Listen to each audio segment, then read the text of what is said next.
Okay guys, good morning. 7:30 na umaga. Today nga mamamalengke ulit tayo. Ubus na ang ating mga meat. Guys, ready na nga tayo. Kukuhanin lang natin yung ating trolley para madaling bitbitin itong mga karne ipapamili natin. Alright, yan nga po ang trolley natin. Kasi yan, 30 kilo to 40 kilo na meat. At oo nga pala, syempre dadayo pa tayo sa kabilang city sa Brussels para mamalengke. Kasi nandun yung mga mumurahing mga karne. Kaya samahan nyo kami, Sirdis Family.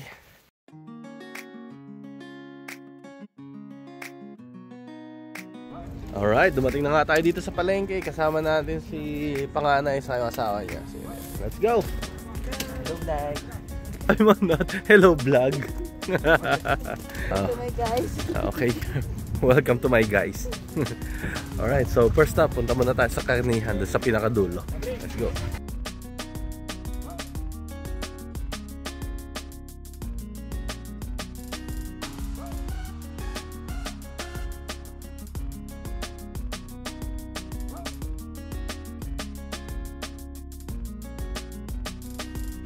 Alright, nandito na nga tayo sa karnihan. Ito yung talaga pinuntahan namin dito. Yan, sa building na yan. Bango! Pasok na tayo dito sa loob ng meat section.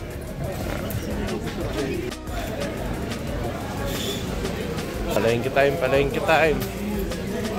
Pipila na tayo dito. Ang dami namimili. At dito ako nabili ng karne ko.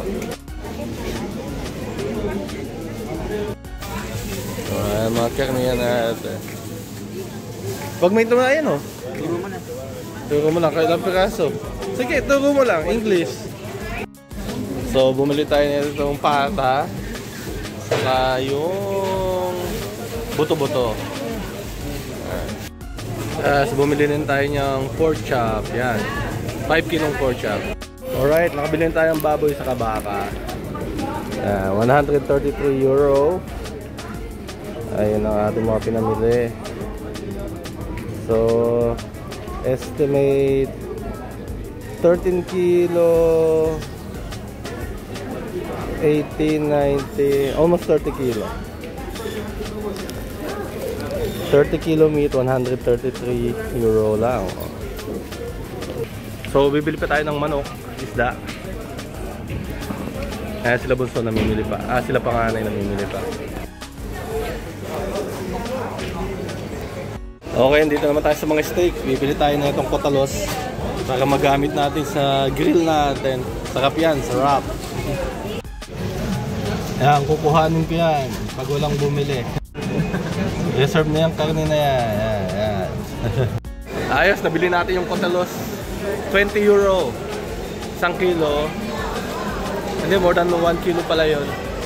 Enjoy. Magagamit natin doon sa cast iron grill natin. Yummy. Okay, nandito na ako sa manukan. 1 kilo, 2 euro 95. Comment na lang kung mas mura sa Pilipinas o mas mura dito. Chicken legs. Bumili din ako ng atay, kaya lang kukunti na yung puso. Kaya nagparaya na ako sa kanila. Sila na pinabili ng puso. Okay, 50 kilo. Puno na. Ayos, namimili pa sila kuya. Ako tapos na. Alright, syempre pag nandito kami ay bibili dito. Sige, itakbo nila yan. Alright, pili ka na ng ano. Seafood, fried seafood na naman ang agahan namin. Yan, nagdala ko ng ano, spirisi. Nagdala si Tere kasi may mga allergy sa seafood. Lakas lang ng loob. Dumating na yung pinggan. Pinggan pa lang, saya na nila. Wala pa yung pagkain, nagse-celebrate na. Uy, may tinapay!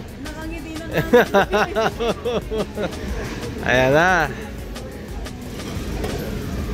Ayos. Giant Gold Chef. Fiesta. Grabe naman. Ganda. Grabe naman. Uy, 20 euro lang yan. Ito na ating agahan. Lambot. Yung tinapa.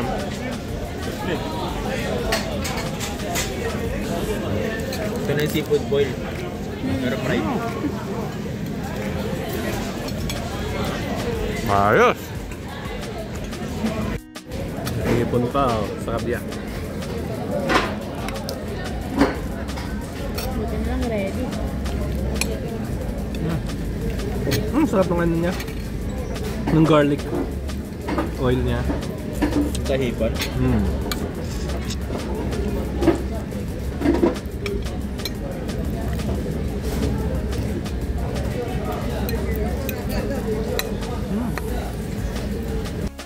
Alright. Puno na. Wala na paglalagyan. Pauwi na tayo. Ibibili lang natin sila Ayla at Macy ng pasalubong. Yung bratwurst. Yung sausage na favorite nila. Pag napunta sila dito. Napunta kami dito. Let's go. Bili muna tayo ng bago tayo umuwi. Okay. Dito na nga tayo kay Manong. Yan tayo bibili ng sausage na gusto ng mga bata.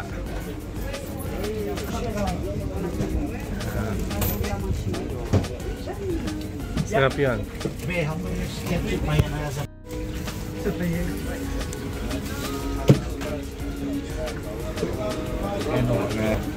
Sarap.